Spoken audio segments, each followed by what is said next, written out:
I could see a trail of blood, and it just gave me a sinking feeling. I knew right away that this was going to be a bad scene.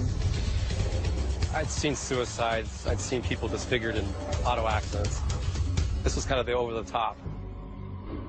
I kind of went into right out of the grieving mode into the panic mode of, you know, where are my kids? There was so much anger in it. I mean, he just hit like he couldn't kill them enough. He's the boogeyman. He is a smart, intelligent, manipulative killer.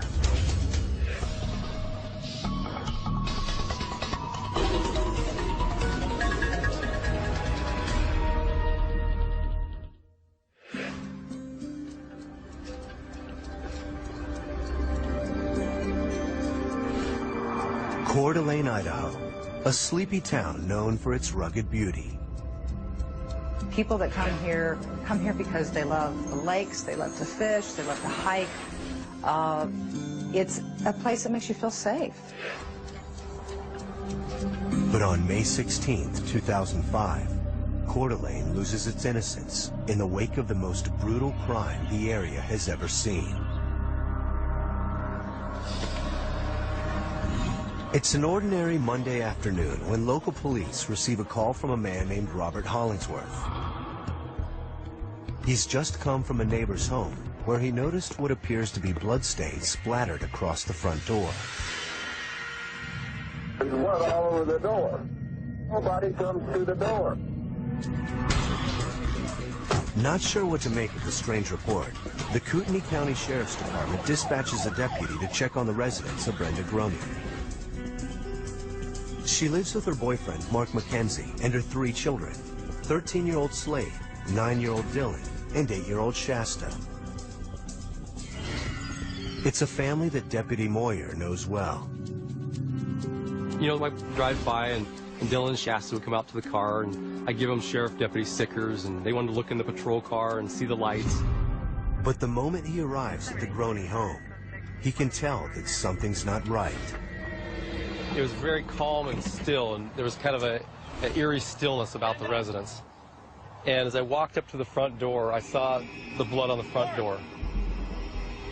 There was a smell and odor that, if you've been in law enforcement long enough, it smells like death. And as I walked around the back and saw a smear on the back door of blood, and the door was ajar, and that initially just sent a chill down my spine. My senses kind of went up, and I took a little more precautions. You know, I called for another unit to come back me up. We walked up to the front door, and I looked into the front door, and I could see a trail of blood. It just gave me a sinking feeling. I knew right away that this was going to be a bad scene. Investigators enter the home cautiously with guns drawn. I turned the corner. There was what appeared to be a young male, face down, female, face down. It appeared to be they were bound, and their heads were mutilated. And then I saw the man. I saw the man laying on the floor. I could see that he, too, had been bludgeoned multiple times in the head and had suffered severe head trauma. The 3 bodies were placed, one next head to toe, head to toe, head to toe. Mark McKenzie, Brenda Groney, Slade Groney, all bludgeoned to death. And I remember thinking to myself, my God, this is a mother. You know, this is a mother who has been tied up and murdered right here along with her own child. And how horrific that was. I'd seen suicides. I'd seen people disfigured in auto accidents. This was kind of the over-the-top. I really hit home, it hit my heart. It's hard for me not to get emotional. You don't prepare for that in law enforcement. But I still had to reach down and say, you know what, I got to do my job. I've got kids in this house. As we moved through the house, there was bloodstains virtually everywhere in the house, in every single room, on every wall. Officers perform a thorough search of the remaining rooms in the house, including Dylan and Shasta's bedroom. There was blood in there, and I just remember thinking, oh no, not the little ones, not the little ones. We began to wonder if possibly if they had met the same fate as the others in the house, their bodies could have been disposed of in another way. But after scouring every corner of the property, the youngest Groney children are nowhere to be found. We wondered if possibly that they had fled out into the woods here. I went over to the creek area, which is over here to my left, and called their names out. Shasta, Dylan. I got no response. You get kind of a panicked feeling in your heart. Yeah, you know, we have mountain lions and all kinds of different critters running around here. I wouldn't want my little ones out there. But an initial search of the surrounding area turns up no sign of the missing kids. With nightfall fast approaching, investigators know they're going to need all the help they can get, so the county sheriff reaches out to the Coeur d'Alene division of the FBI. Our first motivation was we now had 2 missing children. That changes the game. And that's when we really start activating resources, additional agents. The first clue that jumped to mind is, were the kids staying with their father? And that was the first door we knocked on. But Steve Groney seems as shocked and puzzled as everyone else. You know, that I obviously had 1 dead child. I knew that there were 2 missing, and that just changed the aspect of everything. I kind of went into right out of the grieving mode into the panic mode of, you know, where are my kids? We checked with friends, relatives, any place where they could have been staying. After we exhausted all of those possibilities and they were nowhere to be found, we were very concerned that we had an abduction. Law enforcement immediately puts out an Amber Alert informing the public to be on the lookout for the missing children. The community of Coeur d'Alene joined together and united in a way I've never seen before, because they wanted to find Shasta and they wanted to find Dylan. As searchers continue to comb through the surrounding woods, crime scene technicians process the scene. But despite the seemingly frenzied nature of the crime, the killer or killers seem to have covered their tracks perfectly, leaving no clues as to Shasta or Dylan's whereabouts. And if they're not found within the first 24 to 48 hours, they generally are found dead. I think actually the more time went by and they weren't finding the bodies, that I actually had more hope that they were alive somewhere. The day after Mark McKenzie, Brenda Groney, and her son Slade are brutally slain in their own home, investigators in Coeur d'Alene, Idaho, are painfully short on evidence. And more importantly, have no clue as to the whereabouts of the family's youngest 2 children. We were organized around one common goal, and that was finding Dylan and Shasta.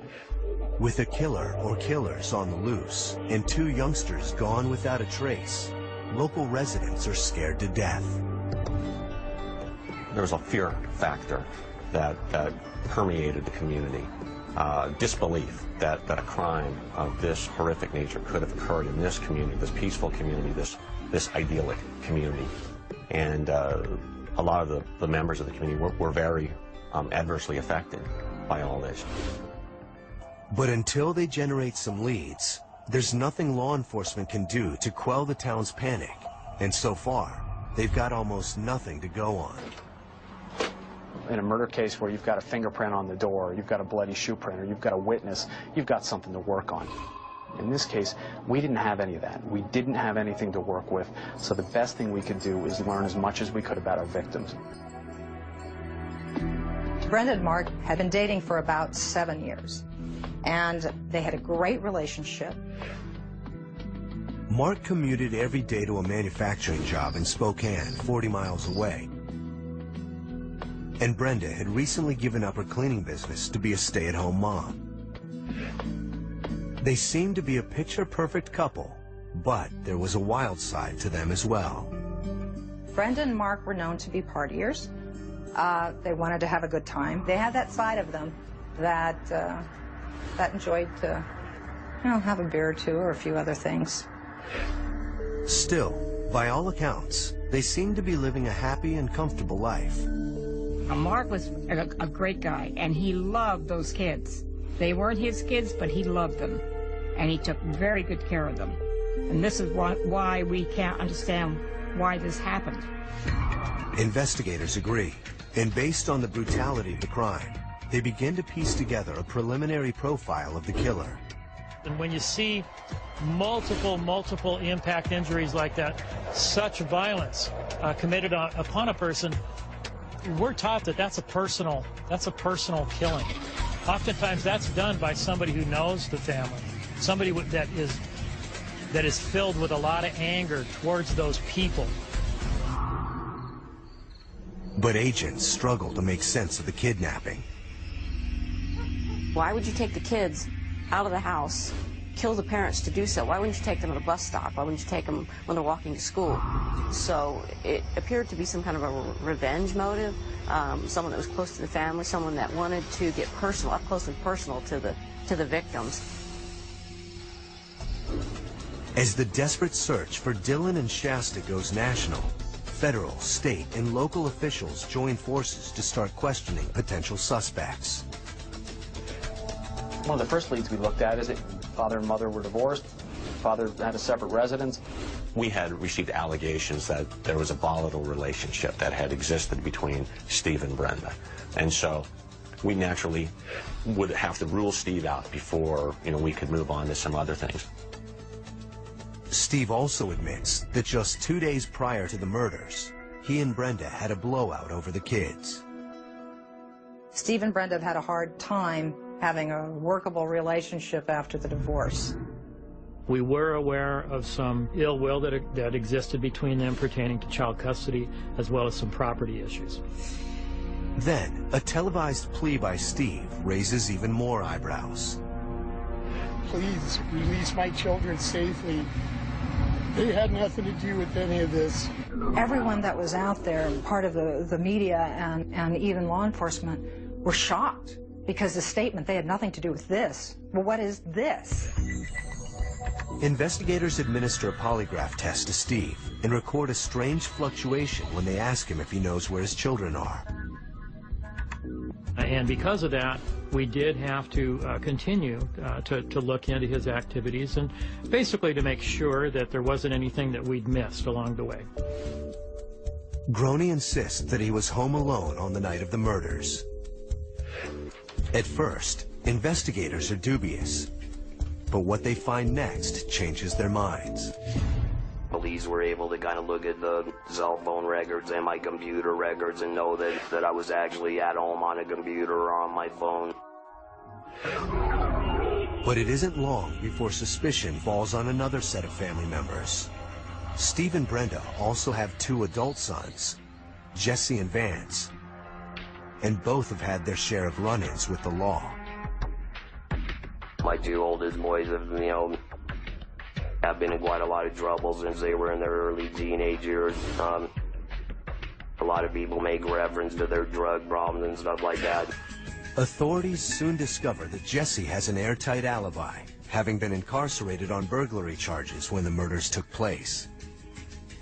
Investigators then interrogate Vance and come away convinced he had no involvement either. But questions remain about a possible motive for the killings. We began to get some tips about a barbecue that occurred the day prior to the killings. So the cops started looking at everyone that was at the barbecue. Did somebody get in a fight? Did somebody owe somebody money? Was there something else that happened that would have made someone at that barbecue turn around and say, I'm going after these guys the next day?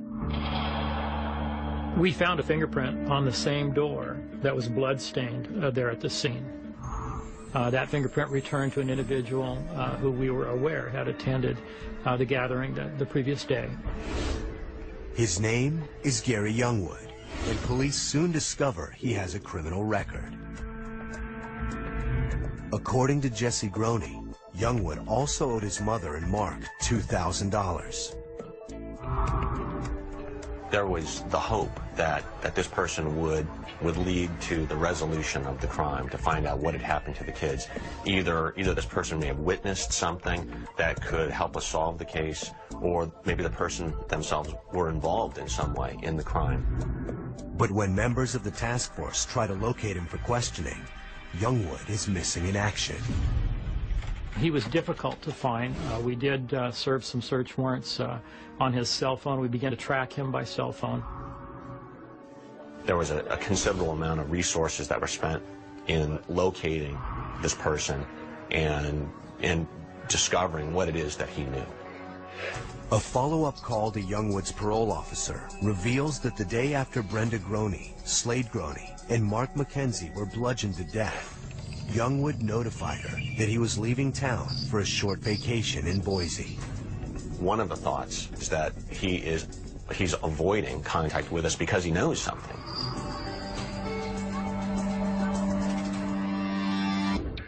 The FBI is exploring a new technique called brain fingerprinting that is designed to establish whether or not a person has knowledge of a crime by recording the brain's response to images flashed on a computer screen. Some believe brain fingerprinting may someday be used like lie detector tests in criminal investigations. Nearly 48 hours after the triple murder in Coeur d'Alene, Idaho, law enforcement is working hard to track down Gary Youngwood, whose fingerprints were found on the victim's bloody front door.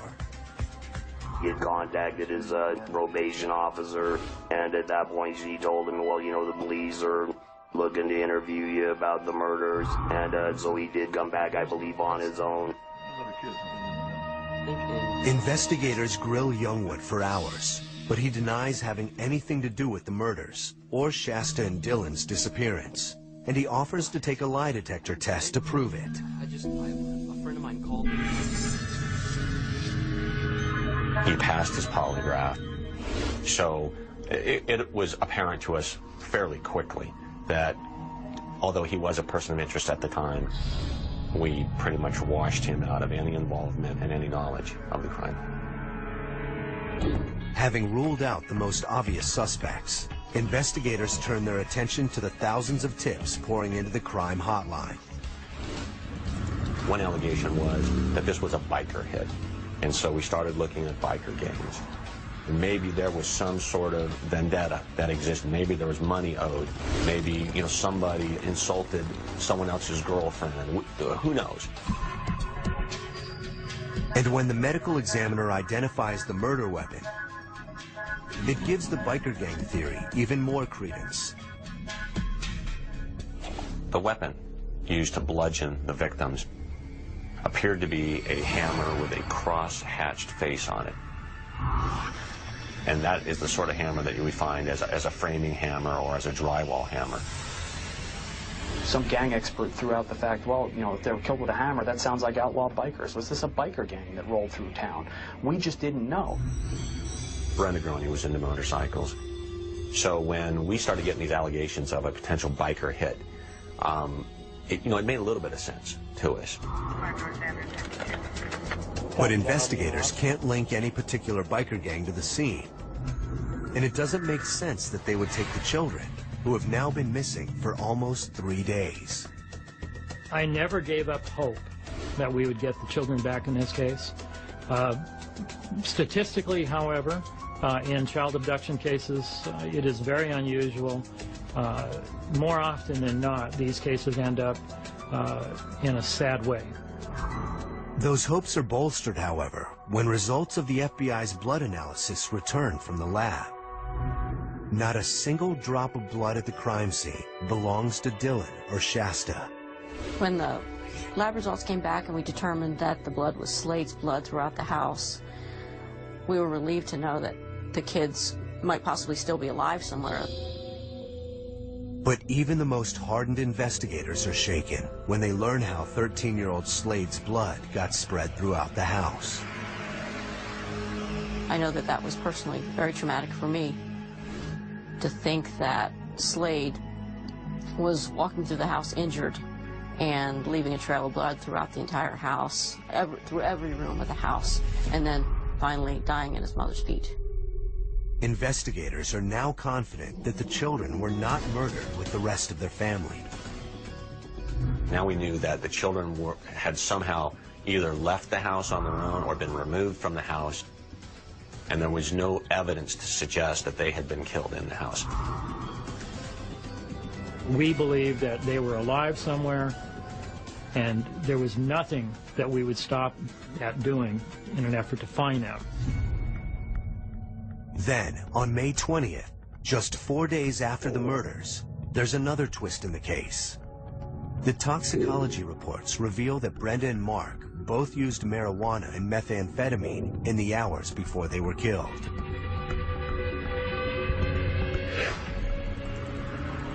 Are there any violent drug gangs who would do a crime like this if they were owed a debt that wasn't being repaid? Could it be somebody that happened upon the house who was high on drugs, taking drugs, and unleashed a lot of violence on the family so quick that they couldn't do anything about it at all? Scouring their criminal databases for answers, federal agents stumble upon a local skinhead gang that's been breaking into people's homes and robbing them at gunpoint. Well, maybe this home invasion group broke into the house, bound the victims, and when they discovered there was no money and there was no drugs, decided to take it out on the victims. We were pretty optimistic that we may get something out of focusing on this particular group. But what we couldn't explain was, how did the children factor into this? Everything else looked good, but when we got back to the children, they were an anomaly that could not be explained. The FBI consults its narcotics informants to find out if there's been any talk of the murders in drug circles, but the lead quickly goes cold.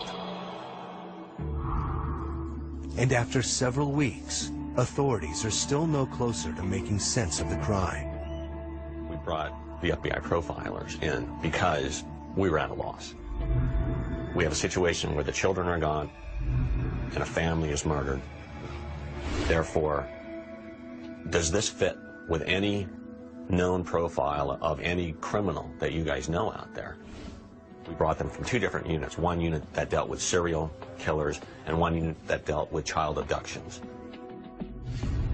But even the top behavior analysts in the country are stymied by the puzzle. Very quickly, they told us there's a lot here that doesn't make sense. There's a lot here that isn't typical of these type crimes, and that's their expertise. We could find similar crimes when it came to our bludgeoned murder victims. We could find similar crimes when it came to the abduction of our children. But when you put the two together, we couldn't find anything. Why would you just not murder the entire family? And so we kept coming up with all these theories as to why someone would take two children from the house. Was it to hold them for ransom? Was it to sell them into slavery? The one thing they left us with, though, is the key to solving this crime is answering the question, what happened to the children? If you can find out why the children were taken, then you will solve the crime.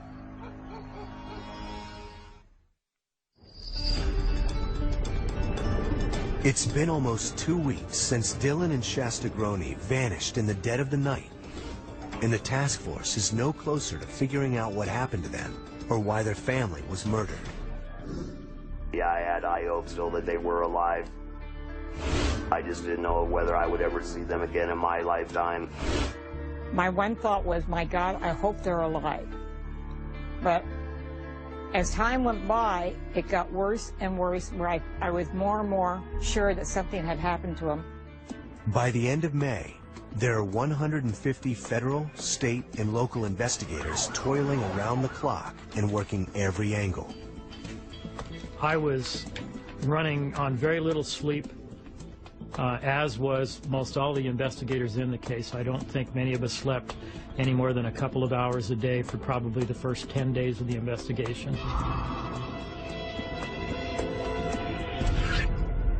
2 more weeks go by, and despite the heavy news coverage, the case is going nowhere. Until a local woman comes forward with a promising new lead. On the night that Dylan and Shasta's family was murdered, she was traveling between Coeur d'Alene and Spokane sometime after 2 a.m. She told us that she saw the vehicle, a dark-colored vehicle. She believed it was a Lincoln, pull off on the highway just to the east side of the crime scene. She believed she saw 3 male adults in that car. She called that in because she thought possibly that car may have been involved in a crime. At first, the lead doesn't seem very promising, until investigators discover that the spot where the 3 men pulled over is less than a mile from the home where Brenda Groney, Slade Groney, and Mark McKenzie had just been bludgeoned to death. Shortly afterwards, we received another informant. That particular informant came forward anonymously, and he felt that his associates had been involved in something very serious. He thought that he overheard them talking about possibly placing some bodies in some abandoned mine shafts over in the Silver Valley. The tipster gives the names Mike Hardwell, Ray Nando, and Ben Westerly. Detectives soon learn that 2 of the men have a criminal record, and another striking detail rises to the surface. We found that they drove a car very similar in description to the one that the lady had called in previously. When we did some analysis of their cell phone activity, we noticed that there was indeed some cell phone activity in the area of the crime scene on or about the time of the crime. After almost 2 months of fruitless searching, it seems the task force is finally closing in on a viable lead. But just as they're setting up surveillance on their suspects, the case takes a stunning turn. When the phone rang at 2 o'clock in the morning, Saturday morning, I wasn't quite prepared for what I was going to hear. I couldn't believe it. I refused to believe it at first, and even said, "You have got to be kidding me." FBI agents are quickly brought up to speed on a local waitress who has a shocking story to tell. I had just come back from my break. I automatically checked my section, and I had noticed 2 new people in my section. I get a clear view of the little girl. It was an instantaneous, oh my God, is that Shasta? She remained with her head down. Her hands were in a prayer position, stuck between her legs. Her whole body language just screamed, "Help me." Hey, how are you guys doing tonight? But the waitress doesn't miss a beat. She takes their orders, then sneaks to the back of the restaurant and tells her manager to call 911. I saw the squad car pull up. I walked out, and as soon as the officer stepped out of his vehicle, I told him he was going to need to call for backup. I was positive it was her, and he was going to need more help. When backup arrives, the police cautiously enter the restaurant and escort the man without incident to their squad car. The officer had grabbed my elbow, and all he said was, "Stay with her." I said, "Honey, what's your name?" And she said, "Shasta Groney," and she just started bawling. When we first got the call that Shasta was found, I was elated. I was ecstatic. Although we had so many questions. Who was this person that Shasta was found with? Where has she been this entire time? Was this a person that just found her wandering on the street? Was she dropped off? It was unbelievable. And of course, all of us wanted to know, where was Dylan? Shasta's rushed to the hospital for evaluation. And after a harrowing 2 months, Steve Groney is reunited with his daughter. Kind of, laid my head on the pillow next to her, and she eventually kind of opened her eyes and said, "Daddy," and gave me a big hug. At the command center, investigators interrogate her companion. He is identified as 42-year-old Joseph Edward Duncan III from Fargo, North Dakota. I thoroughly expected to find that this was going to be one of the many, many names that we had dealt with in the investigation. And when they told me the name, Joseph Edward Duncan III, I was perplexed. I had never heard that name. And I can recall saying, who?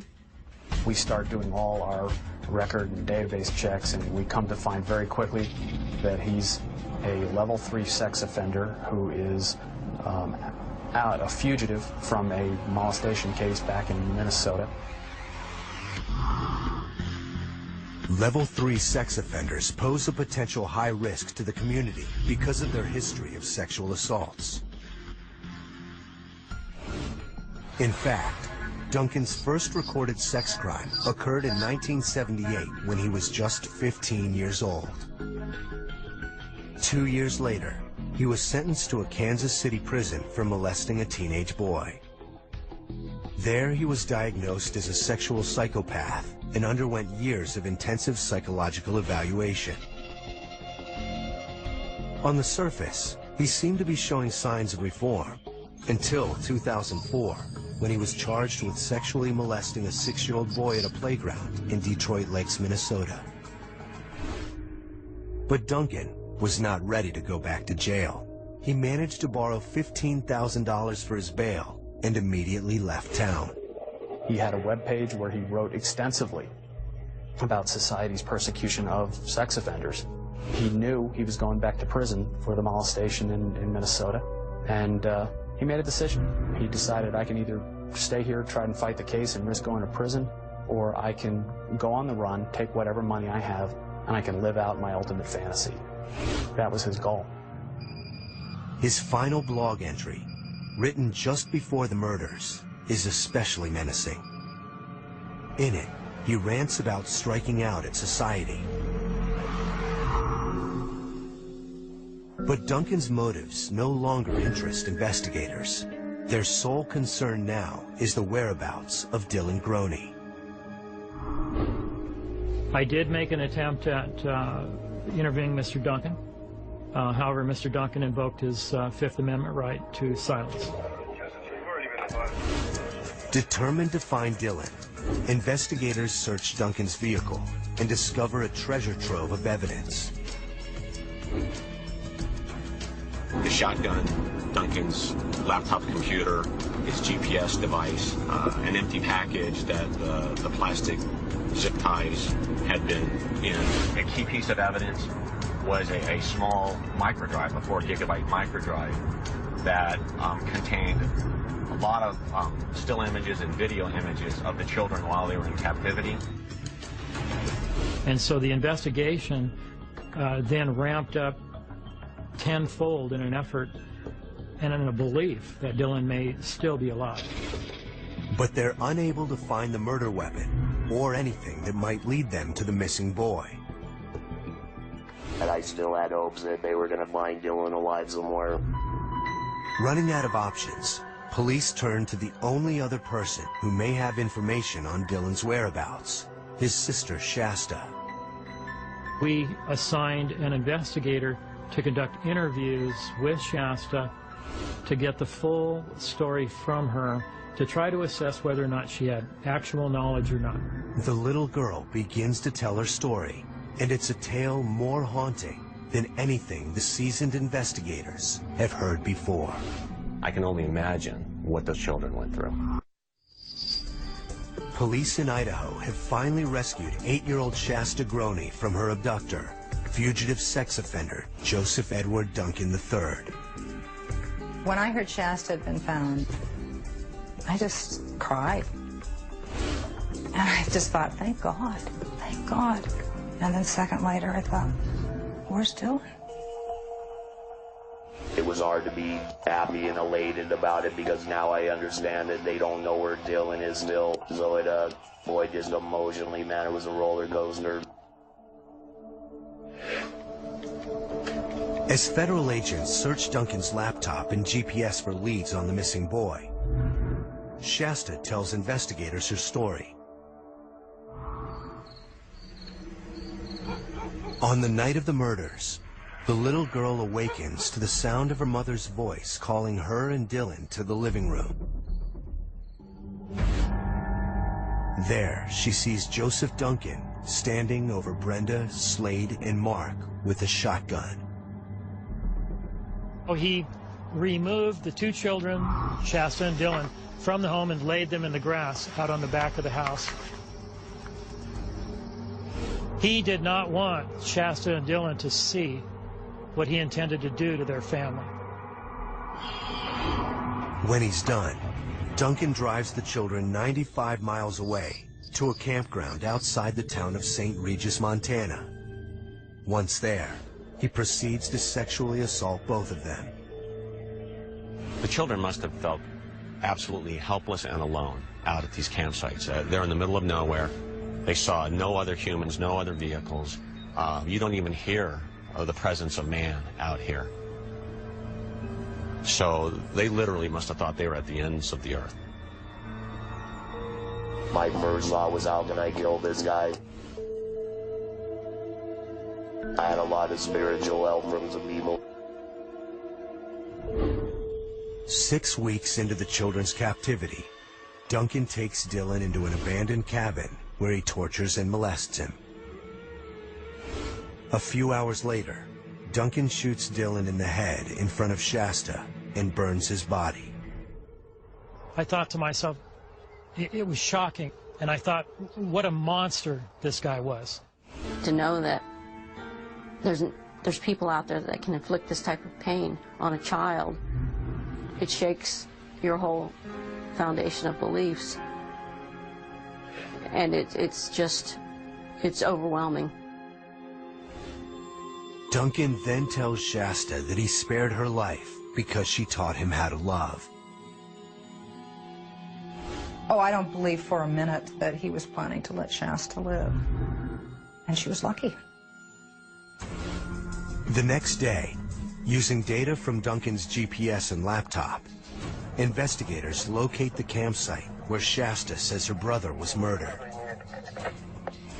Searching the area on their hands and knees, Bureau agents soon find what they're looking for, a fragment of bone, and at a nearby culvert, more bone fragments.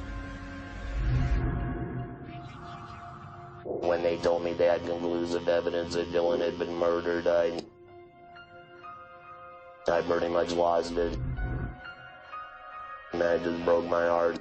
You know, Dylan was such a loving, tender-hearted kid, and eventually find out all the things that he went through during that period of time. That was hard to take. When investigators confront Duncan with all the evidence against him, he finally confesses. He wanted society to know how bad he was. He wanted to make sure that society was harmed or injured by what he had done. He had two goals. His goal, again, was to live out what he thought his ultimate fantasy was, which apparently involved murdering and assaulting children, and to exact revenge on society. Revenge against what he thought society had done to him as a registered sex offender. Duncan goes on to tell authorities how he prepared extensively for his crime. He, starting before he ever even left North Dakota, he started assembling equipment and items that he would need. Heading west, Duncan goes hunting for targets. Once he reaches Idaho, by sheer chance, he comes across the Groney home. As he comes down this hill, one of the first homes, he sees Shasta playing in the front yard and surveils the house. He spots Dylan. So he spends the next day and a half or so checking out the house.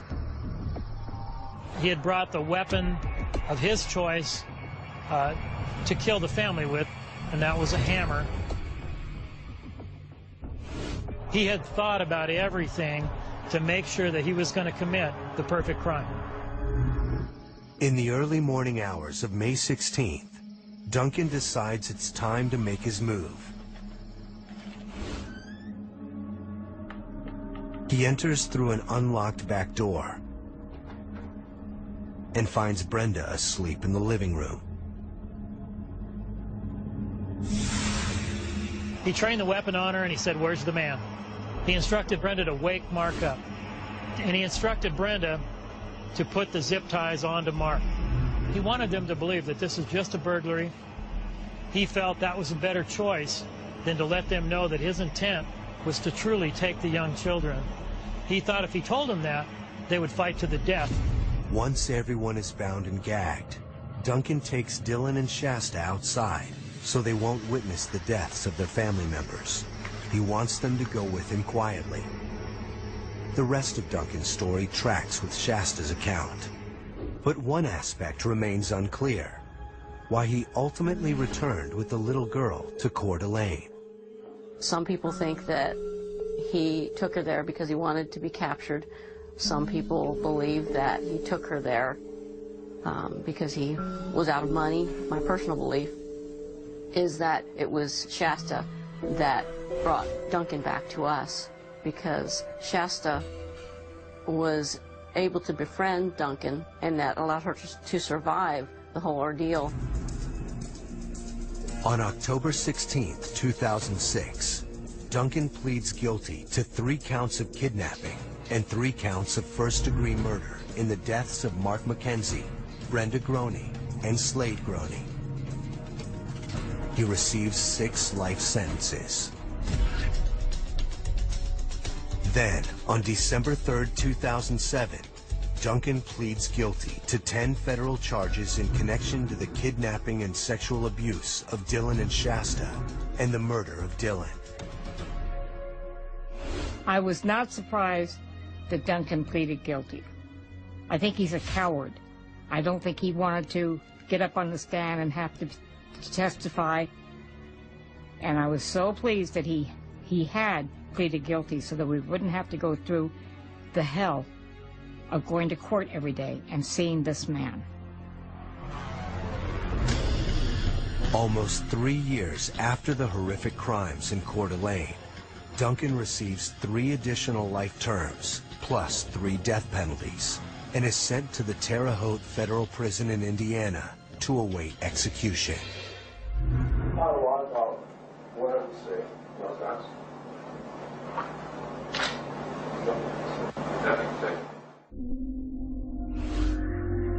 Joseph Duncan is the personification of evil. He's the boogeyman. He's everybody that we should and need to fear. Today, the Mackenzies and the Groneys do their best to move on from the tragedy and always keep the memories of their loved ones close.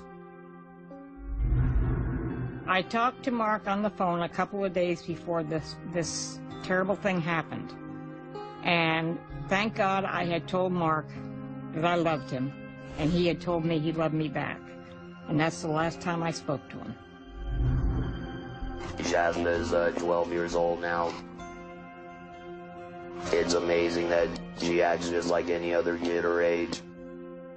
Yeah, my son Jesse, he's 22 now. He had his first kid back in February of '07. They named him Dylan Slade Stephen Groney, which